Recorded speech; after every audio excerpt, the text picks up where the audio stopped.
Chhatarpur collector Partha Jaiswal ने जिले में एक नया प्रयोग शुरू किया है। अब तक मंगलवार को होने वाली जनसुनवाई में वे कलेक्टर कार्यालय में ही बैठते थे और मुख्यालय पर ही सुनवाई करते थे, लेकिन अब उन्होंने जनसुनवाई में तहसील स्तर पर बैठकर एक नए प्रयोग की शुरुआत की। इस मंगलवार को वे नौगांव क्षेत्र के कृषि विज्ञान केंद्र में जन सुनवाई करने के लिए पहुंचे, जहां जिला पंचायत की सीईओ तपस्या परिहार के अलावा नौगांव एसडीएम ब्रजभान पटेल, तहसीलदार पीयूष दीक्षित सहित तमाम अधिकारी भी मौजूद रहे। इस मौके पर पूर्व विधायक नीरज दीक्षित ने 7 बिंदुओं से जुड़ा एक ज्ञापन उन्हें सौंपा। इस ज्ञापन में बारिश के कारण तबाह हुई किसानों की फसलों का मुआवजा दिए जाने, स्मार्ट मीटरों से हो रही जनता की परेशानी को दूर करने जैसे विषय शामिल थे। इसके अलावा कई और ग्रामीण भी कलेक्टर को अपनी शिकायत देने पहुंचे। आज नौगांव के सभागार में जिला स्तर की जनसुनवाई का आयोजन किया गया है। इसमें जिला स्तर के सभी विभाग के अधिकारीगण मौजूद हैं। विभिन्न प्रकार की शिकायतें प्राप्त हुई हैं। कुछ राजस्व विभाग से संबंधित, पंचायत विभाग से संबंधित और अन्य विभागों की शिकायतें प्राप्त हुई हैं। सभी शिकायतों का क्रमबद्ध रूप से चिन्हांकित करके समय सीमा में निराकरण किया जाएगा। समय सीमा में जैसे कहीं आवेदन का निराकरण नहीं हो पाता, लेंदी आवेदन रहते हैं, तो उनके लिए क्या प्रोसेस रहेगी? जितने भी आवेदन हैं उनकी रेगुलर हर वीकली समीक्षा करी जाएगी और जब अगला चरण होगा जनसुनवाई का तो उसमें पुरानी जो प्राप्त शिकायतें उनका निराकरण कर समीक्षा करी जाएगी। ठीक। कलेक्टर साहब से शिकायत करेंगे, किन मामलों को लेकर शिकायत करिए और क्या आश्वासन मिला है? लगातार आप देख रहे हैं कि जनपद पंचायत में भ्रष्टाचार की कोई अनियमितता नहीं है। केन बेतवा लिंक परियोजना में प्रधानमंत्री जी द्वारा जब भूमि पूजन किया गया, उस पर खाने और प्रचार प्रसार पर लाखों रुपए की उनकी भ्रष्टाचारी हुई है। हमारे नौगांव नगर पालिका का वाटर प्लांट जो गररौली में है, उसमें अवैध तरीके से सागौना काटा गया। दूसरा, जो हमारे अधिक बारिश होने के कारण किसान परेशान हैं, जिनकी फसलें सड़ गई हैं, जिनने बो नहीं पाई हैं, उनको मुआवजा दिलाने के लिए। दूसरा, एक शासन की एक योजना आई है स्मार्ट मीटर लगाने की, जिनके घरों के बिल 200, 400, 500 रुपये आते थे, आज उनके बिल 1500 के ऊपर और 9000 तक आने लगे हैं। इन कई ऐसी चीज़ें हैं जो जिनके बारे में कई नौगांव में भ्रष्टाचार में कई कागज़ गुम हुए हैं, कई रद्दी और फर्नीचर की बिक्री हुई है, उनकी आज तक कोई जानकारी नहीं दी गई है।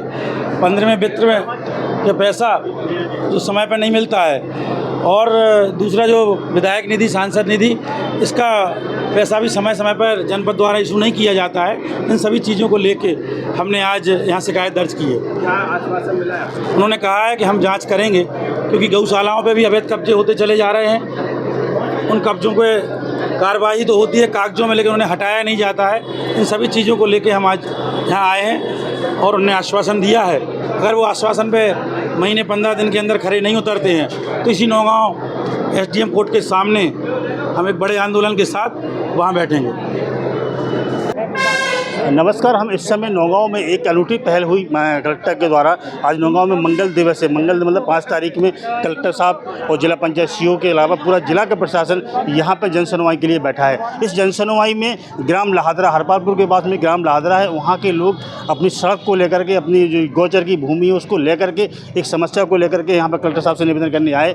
हालाँकि इसके पहले भी पिछले मंगलवार को जनसुनवाई के दौरान एक आवेदन दिया था, जहाँ तहसीलदार पीयूष दीक्षित ने आश्वासन दिया था कि 1 हफ्ते के अंदर वो गोचर की जो ज़मीन है उसको अतिक्रमण से मुक्त कराया जाएगा। लेकिन 8 दिन होने के बावजूद भी जो उन्होंने गोचर की भूमि को मुक्त नहीं कराया, जिसको लेकर पुनः ये जनसुनवाई कलेक्टर के यहाँ पर आवेदन देने के लिए आए हैं। उनसे बात करते हैं, उन्होंने क्या कहा, कलेक्टर साहब ने क्या आश्वासन दिया, क्या आश्वासन दिया कलेक्टर साहब ने? जो हमारी जो गौचर ज़मीन है 99 एकड़ की, उसकी सुनवाई के लिए अगले मंगलवार में भी आए थे, और इस मंगलवार में भी आए। सो तहसीलदार साहब को कलेक्टर साहब ने आदेश दिया है कि इसका निराकरण हो जावे, और या तो हमारी गौचर जो छूट जावे, या वह जो वृक्षारोपण लगवा देवे, या बनवा के, या वह गौशाला खुलवा देवे। कलेक्टर साहब ने क्या आश्वासन दिया कि क्या करेंगे? उन्होंने कहा है कि अभी ये तहसीलदार साहब देखेंगे। तहसीलदार साहब देखेंगे कितनी ज़मीन है वो? 99 एकड़ है। 99 के। कितने लोग आप लोग आए हैं? हम लोग 25-30 आदमी आए। हालांकि आपने इस विषय पहले कहा था कि अगर हमारी जनसुनवाई की समस्या निदान नहीं होता है हाँ। तो हम लोग सड़कों पे आएंगे। सड़कों पे आएंगे। कलेक्टर साहब से भी आप लोगों ने आवेदन कर लिया है। अब उन्होंने क्या आश्वासन दे दिया? उन्होंने क्या कहा कि तहसीलदार साहब को दिया है उन्होंने आदेश के इसकी निराकरण करो जाए ज़मीन को। ये हमारे साथ ग्राम के लोग थे, उनका ये कहना है कि अभी कलेक्टर साहब के यहाँ हमने आवेदन दिया है। आवेदन में पूरा आश्वासन दिया गया कि 1 सप्ताह के अंदर उस ज़मीन में गोचर की जो ज़मीन है उसको मुक्त कराया जाएगा।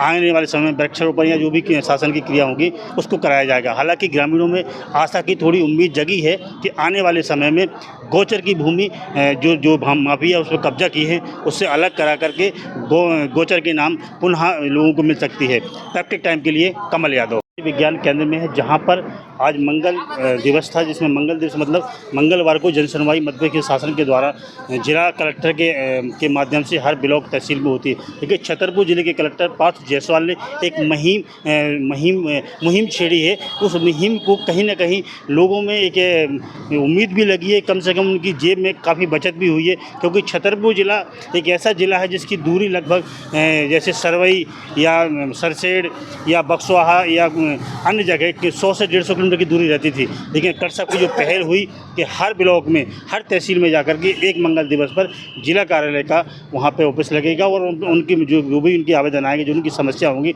उसका निदान किया जाएगा। इसके तहत आज नौगांव में 5 तारीख को मंगलवार को जन सुनवाई का कार्यक्रम रखा गया, जिसमें बड़ी संख्या में जिले के समस्त विभाग के अधिकारी, कलेक्टर साहब खुद मौजूद, तहसीलदार, SDM और जिला पंचायत सीओ भी मौजूद रही। इस कार्यक्रम कैसा जन सुनवाई के अंदर रहा, लोगों को इसमें क्या लाभ मिले, हम उनसे बात करते हैं।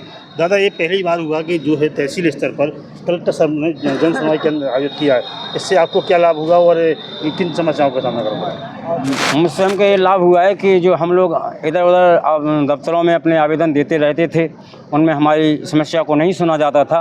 वो आज हमें आशा नहीं विश्वास है कि हमारी समस्या को सुनकर हमें एक शांति की मन में शांति सी हुई कि हमारी समस्या का निदान होगा।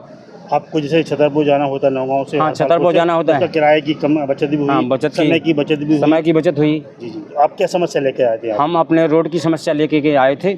हमारा गांव 2 मोहल्ले में बट चुका है 1983 में बाढ़ के कारण। तो वो लगभग आधे किलोमीटर की रास्ता है, 500 मीटर, जो रास्ता बहुत बुरी तरह से जर्जर हो चुका है। ये समस्या लगभग 25 वर्षों से है, जिसमें स्कूली बच्चे स्कूल नहीं जा पाते हैं। गर्भवती बच्चे महिलाओं के लिए एम्बुलेंस गांव में नहीं आ पाती है। आंगनबाड़ी वाले बच्चे उसी मोहल्ले में पड़ जाते, तो आंगनबाड़ी छोटे छोटे बच्चे आंगनबाड़ी नहीं जा पाते हैं। ऐसी बहुत समस्या हैं जिससे हम लोग अधिक परेशान हैं। इस परेशानी को देखते हुए कलेक्टर साहब ने आश्वासित किया है कि हम आप लोगों की समस्या को सुनकर जल्द से इसका निराकरण कराएंगे। ये दादा थे ग्राम लाहदरा के नौगांव से लगभग 30 से 35 किलोमीटर की दूरी पर है। ये जन सुनवाई में आए, उन्होंने कलेक्टर साहब से एक निवेदन किया कि हमारा गांव 2 पार्टों में बटा हुआ है। एक पार्ट में सड़क मार्ग न होने की वजह से काफ़ी समस्याओं का लोगों को सामना करना पड़ता है। शीघ्र ही इस समस्या का निदान होगा, ऐसा कलेक्टर साहब ने इनको आश्वासन दिया है। आने वाले समय में देखते रहिए पैप्टिक टाइम के लिए कमल यादव।